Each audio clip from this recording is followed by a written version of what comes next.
விடுதலை சிறுத்தைகள் தலைவர் திரு தொல் திருமாவளவன் அவர்கள்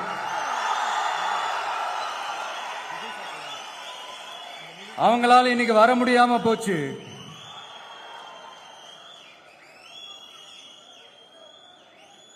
அம்பேத்கர் அவர்களுடைய புத்தக வெளியீட்டு விழாவிற்கு கூட அவரால் கலந்துக்க முடியாத அளவிற்கு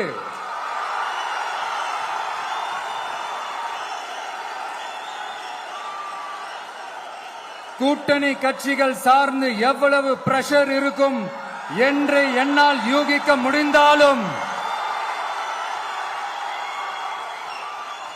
நான் இப்ப சொல்றேன், அவருடைய மனசு முழுக்க முழுக்க இன்னைக்கு நம்மளோட தான் இருக்கும். நன்றி, வணக்கம்.